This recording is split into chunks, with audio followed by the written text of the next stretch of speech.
నమస్తే. నేను Narasimhulu, senior staff reporter HMTV Nellore జిల్లా. ఇవాళ నెల్లూరు జిల్లా, ఉమ్మడి నెల్లూరు జిల్లాలోని ప్రస్తుతం తిరుపతి జిల్లాలో సూళ్లూరుపేట రిజర్వ్డ్ నియోజకవర్గం నుంచి తొలిసారి శాసనసభ్యురాలుగా ఎన్నికై ఇప్పటికే తన గళాన్ని ఇటు ప్రజా వేదికలపైన శాసనసభలోనూ వినిపిస్తూ ప్రత్యేకత చాటుకుంటున్న డాక్టర్ నిలవల విజయశ్రీ గడిచిన 20 నెలల కాలంలో ఈ నియోజకవర్గానికి ఏం చేశారు, ఏం చేయబోతున్నారు అనేటటువంటి అంశాలపైన ఆమె యొక్క అంతరంగాన్ని, భవిష్యత్తు ప్రణాళికను నియోజకవర్గ ప్రజల ముందు ఉంచేందుకు హెచ్ఎంటీవీ నుంచి ఒక ప్రయత్నం చేస్తూ ఉన్నాం. నమస్తే మేడం. నమస్కారం. మొన్నటి వరకు అంటే సార్వత్రిక ఎన్నికల వరకు రోగుల యొక్క నాడి పట్టి వైద్యం చేస్తున్నటువంటి మీరు, మహోన్నతమైనటువంటి వైద్య వృత్తిలో ఉన్న మీరు, సార్వత్రిక ఎన్నికల తర్వాత ఒక సుదీర్ఘ రాజకీయ చరిత్ర కలిగినటువంటి కుటుంబం కలిగిన నిలవల సుబ్రహ్మణ్యం గారి కుమార్తెగా రాజకీయ రంగప్రవేశం చేశారు. అక్కడ ప్రజల నాడి పట్టుకున్న మీరు ఇక్కడ ఓటర్ నాడి పట్టుకొని సునాయాసంగా విజయం సాధించారు. ఎలా ఉంది ఆ జీవితానికి ఈ జీవితానికి, అంటే ముఖ్యంగా ప్రజాప్రాతినిధ్యం, వైద్య వృద్ధికి ఉన్నటువంటి తేడా ఎలా ఉంది? ముందుగా హెచ్ఎంటీవీ యాజమాన్యానికి, ప్రేక్షకులకు, ముఖ్యంగా మా సూళ్లూరుపేట నియోజకవర్గ ప్రజలకు కూడా నమస్కారాలు తెలియజేస్తున్నాను. గతంలో నేను మెడిసిన్ చేసి డాక్టర్గా జాబ్ చేస్తున్నప్పుడు నాన్నగారు ఎప్పటి నుంచో రాజకీయాల్లో ఉన్నారు. ఎన్నో ఒడిదుడుకులు ఎదుర్కొంటూ రాజకీయాల్లోనే కంటిన్యూ చేస్తూ ఉన్నారు. కానీ యువతను తీసుకురావాలి, మహిళల్ని ముందుకు తీసుకురావాలన్న ఉద్దేశంతో మన ముఖ్యమంత్రి వర్యులు శ్రీ నారా చంద్రబాబు నాయుడు గారు నాలాంటి ఎంతోమందికి అవకాశాలు ఇచ్చారు. అక్కడ ఒక ప్రొఫెషన్ రీతిలో మనం పేషెంట్స్ని డీల్ చేసేవాళ్ళం, అంటే మన దగ్గరకు వచ్చే సమస్యల వరకే మనం చూసేవాళ్ళం. కానీ ఇక్కడ అప్పుడు నేను డాక్టర్గా వర్క్ చేస్తున్నప్పుడు నాకు ప్రజల సమస్యలు చాలా తక్కువగా తెలిసేవండి. అప్పుడు హెల్త్ గురించి మాత్రమే మనం పట్టించుకునేవాళ్ళం. కానీ రాజకీయాల్లోకి వచ్చిన తర్వాత ప్రచారంలో చాలా వరకు పేద ప్రజలు వచ్చి మాకు ఎప్పుడో కట్టిన ఇల్లండి ఊరుస్తున్నాయి, రోడ్లు సరిగ్గా లేవు, డ్రైనేజీలు లేవు, మమ్మల్ని పట్టించుకున్న వాళ్ళు లేరు, లేదా మాకు ఇన్ని సమస్యలు ఉన్నాయని చెప్తుంటే చాలా చలించాను. సో అప్పుడే అనుకున్నాను, నన్ను నమ్మి ప్రజలు ఒకవేళ ఓటేసి నన్ను గెలిపిస్తే, అధికారంలోకి వస్తే ఖచ్చితంగా ఈ పేద ప్రజలకు అందరికీ నేను నా మార్క్ నిలబెట్టుకునేలా వర్క్ చేయాలని నేను ఆ రోజే అనుకున్నాను. ఆ విధంగానే పనిచేస్తూ ముందుకెళ్తున్నాను.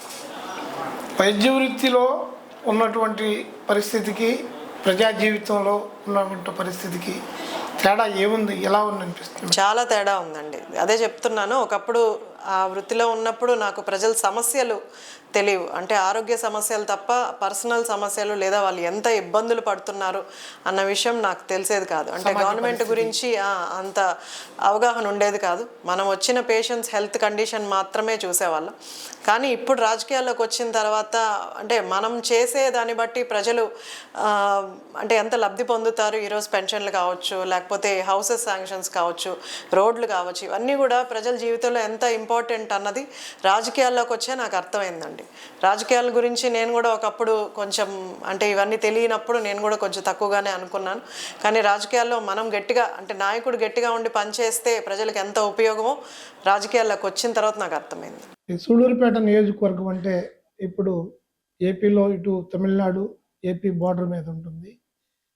ప్రత్యేకించి ప్రపంచ ప్రఖ్యాతిగాంచిన అంతరిక్ష ప్రయోగ కేంద్రం షార్ నెల్లూరు సూళ్లూరుపేటలో ఉంది. ఇంకోవైపు పారిశ్రామికంగా కూడా దేశంలోనే అతిపెద్ద సజ్జలుగా ఉన్నటువంటి శ్రీ సిటీ కావండి, మహమ్మట్ కావండి, అలాగే ఇటు మేనకూరు సజ్జలు కానీ, ఈ ప్రధానమైన సజ్జలన్నీ కూడా మీ నియోజకవర్గంలోనే ఉన్నాయి.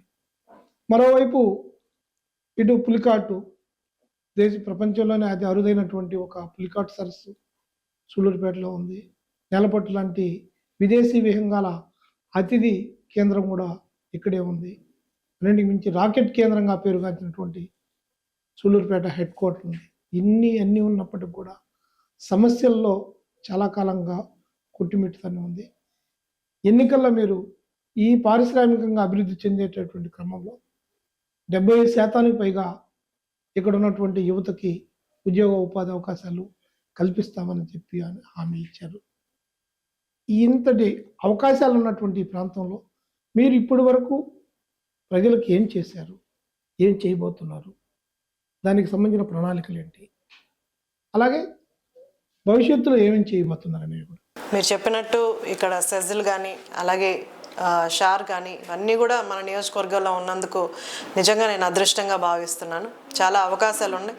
అండ్ నేను ప్రచారం అప్పుడు కూడా చాలామంది నన్ను నిరుద్యోగులు, ముఖ్యంగా యువత చాలామంది ఆ ప్రభుత్వం పోవాలి, కూటమి ప్రభుత్వం రావాలి, చంద్రబాబు నాయుడు గారు అధికారంలోకి రావాలని చాలా కసిగా పనిచేశారు. దానికి కారణం ఈ అన్ఎంప్లాయ్మెంట్ వల్లే అండి. ఆ రోజు నుంచి కూడా మనము ఈ ఏవైతే కంపెనీస్ ఉన్నాయో, సెజ్లు ఉన్నాయో వాటన్నిటికి కూడా మనం పార్టీలకు అతీతంగా ఎవరిని కూడా మీరు ఏ పార్టీ అని కానీ అడగకుండా ఈరోజు మనం వచ్చిన ప్రతి ఒక్కరిది కూడా రెజ్యూమ్ తీసుకొని మనం ఫార్వర్డ్ చేస్తున్నాం, కంపెనీస్కి ఫార్వర్డ్ చేస్తున్నాం, మేనేజర్లతో మాట్లాడుతున్నాం, వాళ్ళకు జాబ్స్ వచ్చేంత వరకు కూడా మనం ఫాలోఅప్ చేస్తున్నాం. అండ్ కాన్స్టిట్యున్సీలో కూడా మనం జాబ్ మేళాస్ కండక్ట్ చేస్తున్నాం. ఎక్కడెక్కడి నుంచో జాబ్ మేళాస్ కోసం అటెండ్ అయ్యి ఉద్యోగాలు తెచ్చుకున్న వాళ్ళు చాలామంది ఉన్నారు. ఈరోజు మనం చాలా వరకు అంటే గతంలో 70% రాలేదు, చాలామంది నిరుద్యోగులుగా అలాగే మిగిలిపోయారు. ఎందుకంటే పట్టించుకున్న నాయకులు లేరు. ఈరోజు మనం ఎవరు వచ్చినా సరే అన్ఎంప్లాయ్మెంట్ చాలామంది ఉదయం లేస్తే రెజ్యూమ్స్ తీసుకొని మన ఇంటి ముందుకు వస్తున్నారు. అలా వస్తున్నారనే జాబ్ మేళాస్ కూడా ఎక్కువగా కండక్ట్ చేస్తున్నాం. ఎక్కువ మంది అవకాశాలు సెజ్ల్లో ఇవ్వడానికి ఇంకా కూడా మనకు కంపెనీస్ వస్తూ ఉన్నాయి మన నియోజకవర్గానికి. కంపెనీస్లో అంతా కూడా నేను హెచ్ఆర్లతో మాట్లాడాను, జెడ్ఎంతో మాట్లాడాను. ఎక్కువ మంది మా వాళ్ళకి నియోజకవర్గ ప్రజలకి లేదా చుట్టుపక్కల ప్రజలకి డెవలప్మెంట్ సిఎస్ఆర్ ఫండ్ ద్వారా కానీ లేదా అన్ఎంప్లాయ్మెంట్ని తీసేసేలాగా 0% అన్ఎంప్లాయ్మెంట్ చేద్దామన్న దృఢ సంకల్పంతోనే ముందుకు వెళ్తున్నాను. దానికి ప్రణాళిక వేసుకొని ముందుకు వెళ్తున్నా అండి. చాలా వరకు సాగుతుంది, చాలామందికి ఎంప్లాయ్మెంట్ వచ్చింది. ఇంకా కూడా రాబోయే 3 సంవత్సరాల్లో తప్పకుండా ఉద్యోగం కోసం ఇంటికి వచ్చిన వాళ్ళందరికీ కూడా ఉద్యోగ అవకాశాలు ఇప్పిస్తాం. సూళ్ళూరుపేట నియోజకవర్గ కేంద్రంగా ఉంది. కొంత కమర్షియల్గా, బిజినెస్ పరంగా నాయుడుపేట ముఖ్య పట్టణంగా కూడా ఉంది. ఈ 2 చోట్ల కూడా మున్సిపాలిటీల్లో చాలా సమస్యలు ఉన్నాయి. డ్రింకింగ్ వాటర్ అయితేండి, డ్రైనేజీ వ్యవస్థ అయితేండి, అలాగే ప్రజలకి కావాల్సినటువంటి కొన్ని మౌలిక సదుపాయాలు కూడా పూర్తిగా లేవనేది కూడా ఇక్కడ ఉన్నటువంటి వాస్తవ పరిస్థితి. దీనికి మీ దగ్గర ఉన్నటువంటి ప్రణాళిక ఏంటి? అది నాకే కాదండి, అందరికీ తెలిసిన విషయమే. గత ప్రభుత్వ నాయకులు పూర్తిగా పట్టించుకోకపోవడం వల్లే ఇన్ని సమస్యలు మనకు ఎదురవుతున్నాయి. దాంట్లో మన కూటమి ప్రభుత్వం ఏర్పడిన తర్వాత ముఖ్యమంత్రి శ్రీ నారా చంద్రబాబు నాయుడు గారు వచ్చాక టౌన్స్, గ్రామీణ ప్రాంతాలతో పాటు ఈక్వల్గా టౌన్స్ కూడా డెవలప్ చేయడానికి ఈరోజు మనం అటు డెవలప్మెంట్తో పాటు ఈ బ్యూటిఫికేషన్ని కూడా ముందుకు తీసుకెళ్తున్నాం.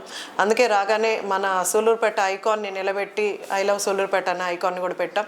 అలాగే ప్రతి వీధికి కూడా బోర్డ్స్ పెడుతున్నాం, సెంట్రల్ లైటింగ్ పెడుతున్నాం, రోడ్స్ అన్నీ గుంతలమయమైన అన్నీ కూడా ప్యాచ్ వర్కులు చేయించి అంతా కూడా రీఫిల్లింగ్ చేయించాం. ఇప్పుడు మిగిలినవి ఏవైతే పూర్తిగా మట్టి రోడ్లు ఉన్నాయో అవి ఫస్ట్ ఫేజ్గా తీసుకొని ఈ 3 ఫేజెస్గా డివైడ్ చేస్తున్నామండి రోడ్స్.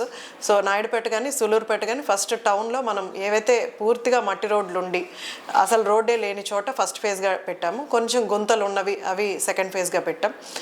బాగానే ఉన్నవి కొంచెం డెవలప్ చేయాలనుకున్నవి థర్డ్ ఫేజ్లో పెట్టాం. ఆ ఫేజుల ప్రకారం మనం ఈరోజు టౌన్కి అటు నాయుడుపేటకి ఇటు సూళ్ళూరుపేటకి 2 కోట్లు వచ్చింది. దాంతోపాటు తుడా చైర్మన్ని కూడా ఇక్కడికి తీసుకురావడం జరిగింది. కొన్ని డ్రైనేజ్ సమస్యలు కూడా ఆయనకి ఎక్స్ప్లెయిన్ చేయడం జరిగింది. ఎందుకంటే మనకు ఫండ్ సరిపోదు కాబట్టి తుడా చైర్మన్ దగ్గర కూడా మనం 1.5 కోటి ఫండ్కి కూడా మనం మెయిన్ డ్రైన్స్ ఏవైతే ఉన్నాయో ఎక్కువ ప్రజలు ఇబ్బంది పడుతున్నారు ఆ రోడ్స్ కూడా ఆ డ్రైన్స్ పెట్టించడం జరిగింది. అలాగే మనకు సూళ్ళూరుపేటలో 18 కోట్లు, అలాగే నాయుడుపేటలో 16 కోట్లు మనకు డ్రైన్స్కి కూడా శాంక్షన్ అయింది. త్వరలోనే డ్రైన్స్ అన్నీ కూడా పూర్తి చేస్తామండి.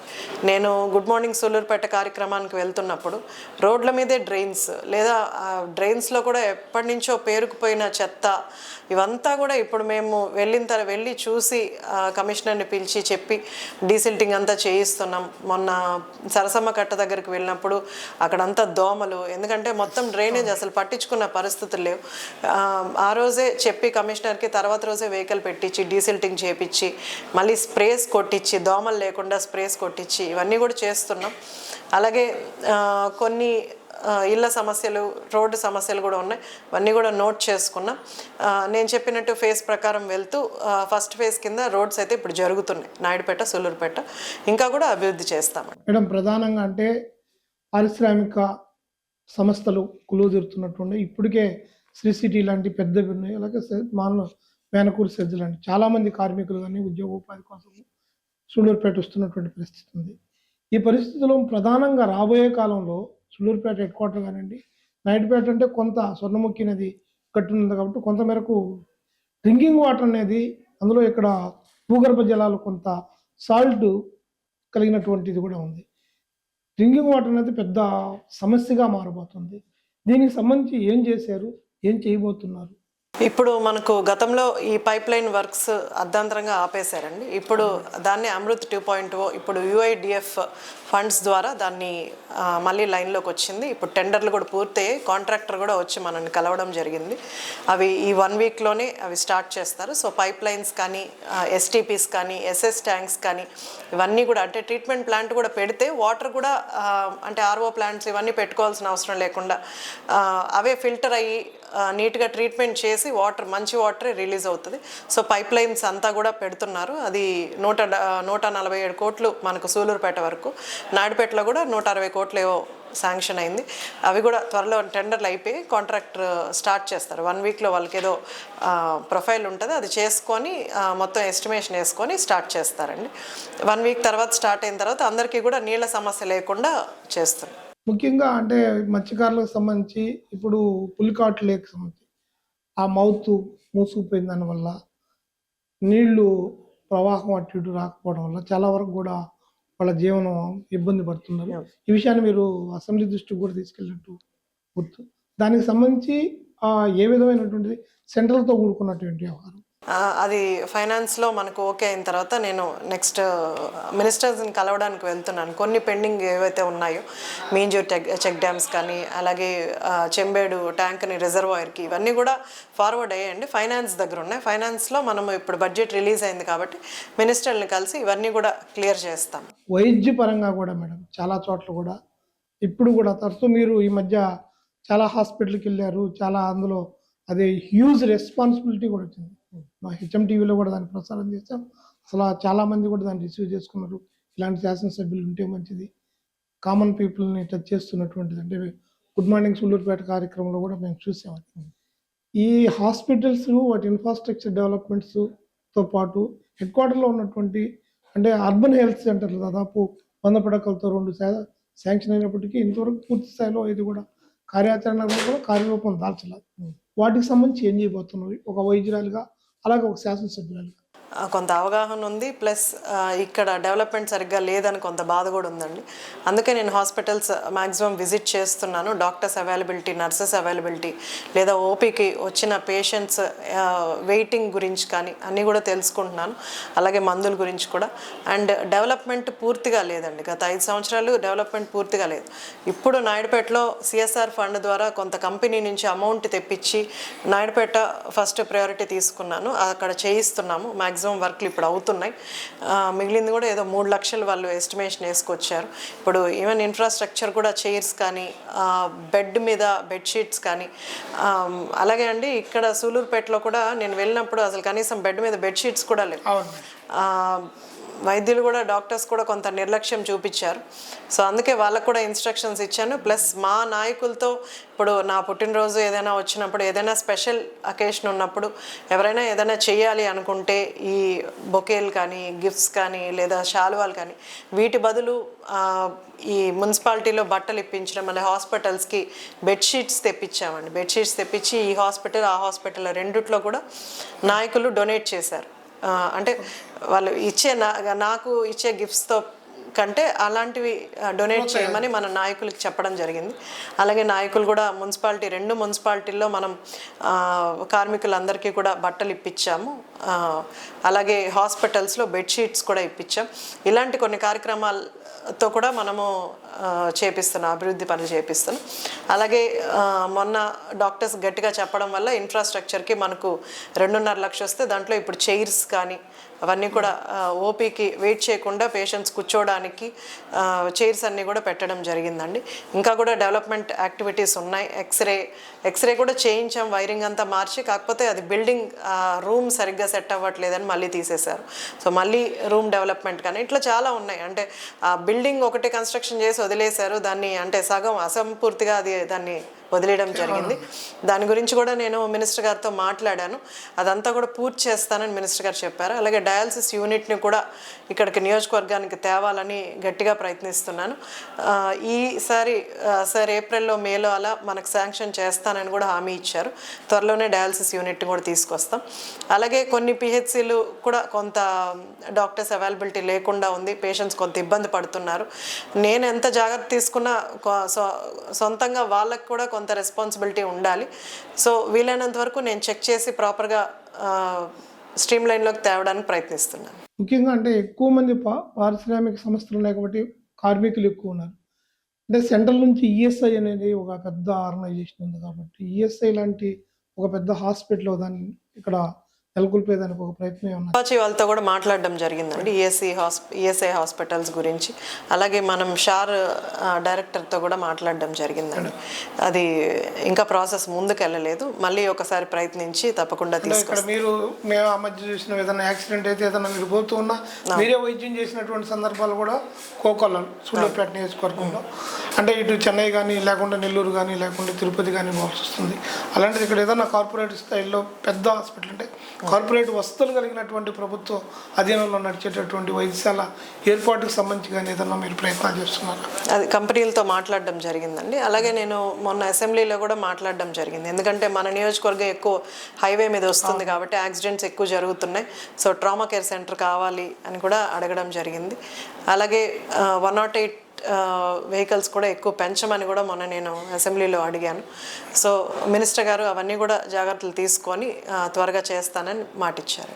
ముఖ్యంగా ఒకవైపు ఇండస్ట్రియల్ నడుస్తుంది మేడం, ఇంకొక పక్కన చూస్తే మనకి సంక్షేమ రంగం కొంత ఈ నియోజకవర్గంలో అంటే పూర్తిగా ఒక రిజర్వ్డ్ నియోజకవర్గం, ఎక్కువ మంది దళిత వర్గాలు ఉన్న నియోజకవర్గం.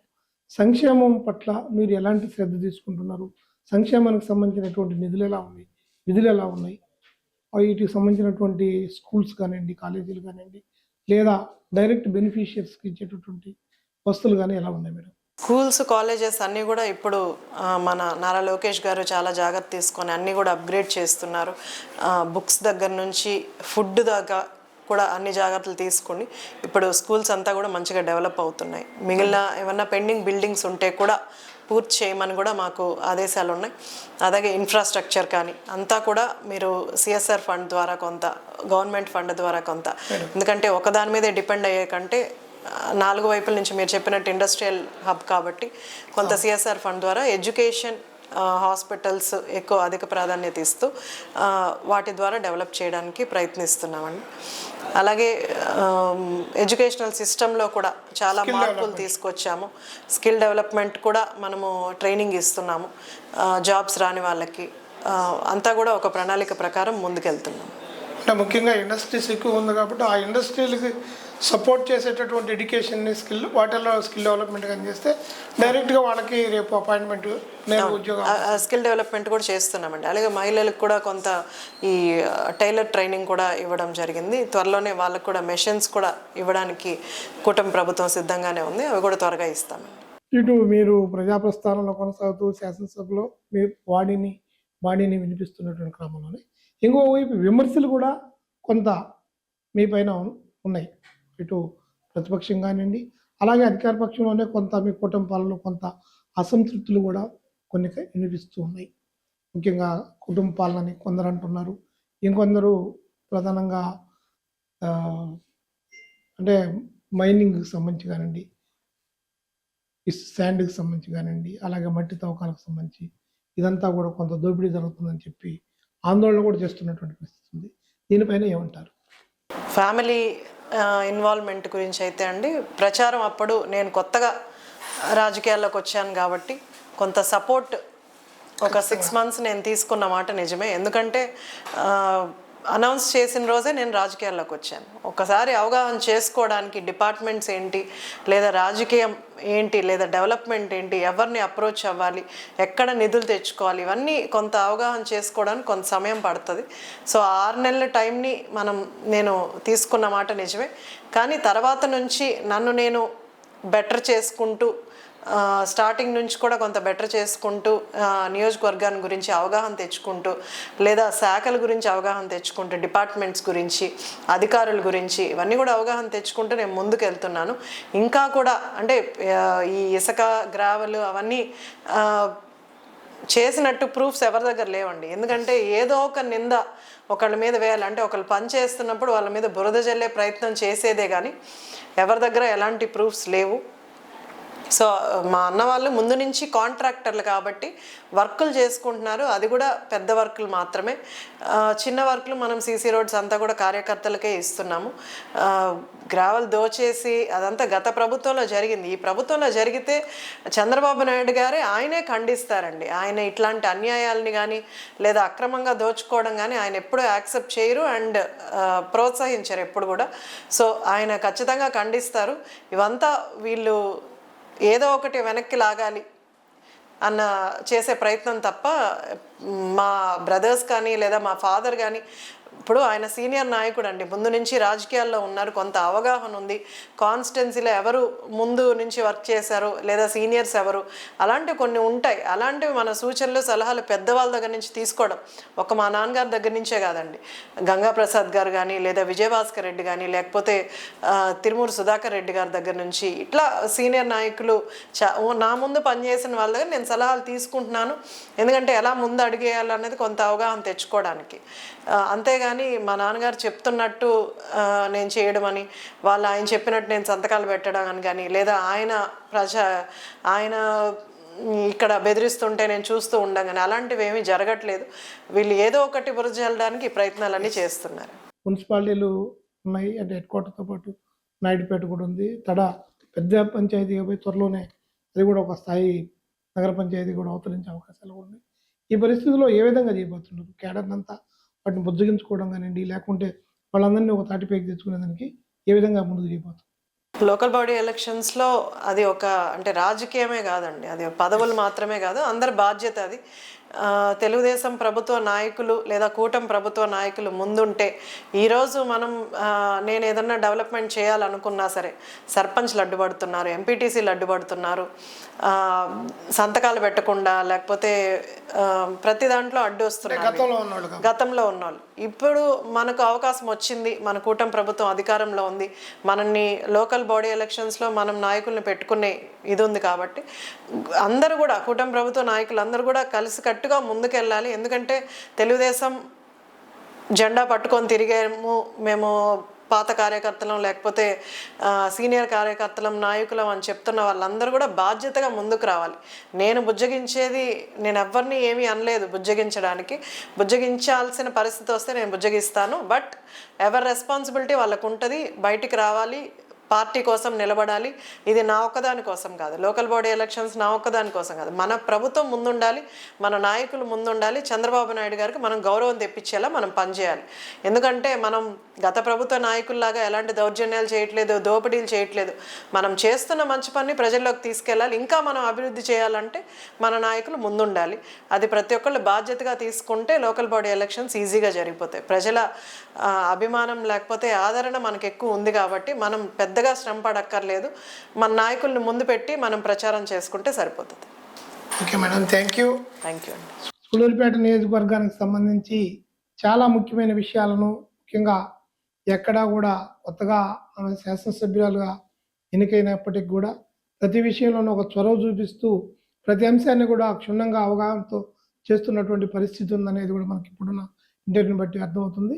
ఇదే పరిస్థితి కూడా కొనసాగాలని, అలాగే సూళ్ళూరుపేట నియోజకవర్గాన్ని ఎమ్మెల్యే విజయశ్రీ అనుకున్నట్లుగా అగ్ర స్థానంలో నిలపాలని చెప్పి కూడా హెచ్ఎండి తరఫున మనందరం కోరుకుంటూ సెలవు తీసుకుంటున్నాం. నమస్తే.